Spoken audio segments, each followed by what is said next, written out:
This year, we've been marking the 40th anniversary of one of the most famous and most fruitful outbursts of rage in my lifetime. In 1984, Bob Geldof's fury at the fate of children in Ethiopia became the catalyst for Band Aid and then Live Aid. This week, the singers picked up cudgels once again, this time on behalf of children starving and dying in Gaza.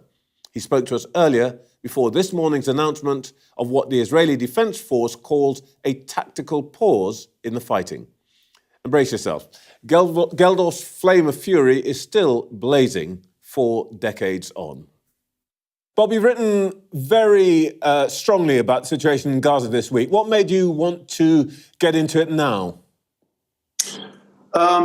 Like everyone else, I would have an opinion about the war itself and its conduct on both sides, but that opinion would be precisely the same as the next guy in the bar. When it comes to famine and starvation, I think I have a right to speak. I've had 40 years of doing this. I was a founding patron of the Genocide Aegis Trust for Genocide Studies, which is an arm of the National Holocaust Museum in the UK. And to be honest with you, Trevor, it enrages me to a point beyond comprehension when I see the images that Sky News were publishing and what Dr. Maynard was reporting from inside Gaza. And at that point, I thought that the 40th anniversary of Band Aid, my own past and history with this, I thought I should say something now. The Israeli view is that there is actually no famine caused by Israel. There's a man-made shortage, but it's been engineered by Hamas. I guess Israelis would say we don't see much criticism from your side of Hamas. That's a false equivalence, and the Israeli authorities are lying. They're lying, did you say? They're lying. Netanyahu lies, is a liar. The IDF are lying. They're dangling food in front of starving, panicked, exhausted mothers. And while they arrive to accept the tiny amount of foods that this sort of set up pantomime outfit, the Gaza Humanitarian Front, I would call it, as they dangle it, then they're shot wantonly. This month, up to now, 1,000 children or 1,000 people have died of starvation. I'm really not interested in what either of these sides are saying. When you target infants and children, when their wounds are no longer capable of healing, when breastfeeding mothers can no longer do this, then everything goes out the window. Talk about recognizing Palestinian states. This, at this point, is a kind of virtue signaling. It's academic. It doesn't matter. This wanton criminality must stop immediately. As an instrument of war, the Israelis would say famine and malnutrition is a crime. Just as a matter of fact, the Israelis would say that there are over 700 trucks sitting inside Gaza waiting for the United Nations to collect them.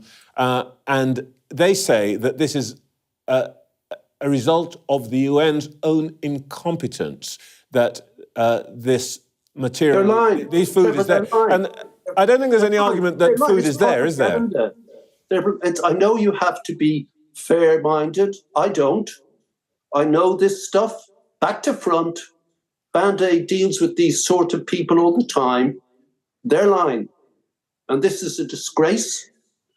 And if the news feeds and social feeds weren't so censored in Israel, I imagine that the Israeli people would not permit what has been done in their name. You actually say in terms that what we're seeing in Gaza is the responsibility of the whole Israeli people. But I think you'd accept that Mr. Netanyahu doesn't command a majority of the voters in Israel, and he faces regular demonstrations against the war. Isn't it a bit unfair to blame all Israelis for this? No, because they're the ones at war. Their government is at war in their name. Whatever about the origins of this war, And I would completely agree with everyone as to what happened on October the 7th. Inhumane, disgusting, and disgraceful. But we're way, way past that now. We're down to some base level of bestiality. And if the Israeli people are aware of what's been done in their name, and you've had on Sky News, Dr. Maynard reporting exactly where people are being targeted as they queue for food. Let me just finish this. Yes. And they're being used, quote, as target practice, so that one day they're targeted at their abdomens, the next day young men are targeted in their testicles. Trevor, please, anyone watching this, please, we're way beyond the protestations of this government who are stacked with extremists. And Netanyahu has now gone beyond anything he proposed as his war aim. He's flailing. And the subject of this flailing is these children. And honestly, I don't want to hear from Hamas. I don't want to hear from Netanyahu. Stop this by any means right now. The Israeli Defense Force, of course, would contest your description of what is happening around of those course they do. Stations. And show me an army behaving like they do who doesn't. But I think that the issue here is we can see demonstrations weekly by Israelis against their own government. Not enough, mate. And the point I'm really just making is, isn't it a bit unfair to say this is the Israelis as a whole? Stop it. Stop it, Trevor. What's unfair is what's happening to these babies. What's unfair is that image that you showed us. That's unfair. 1 hour from, I've been in Gaza, I've been in the West Bank, I've been in Israel many times.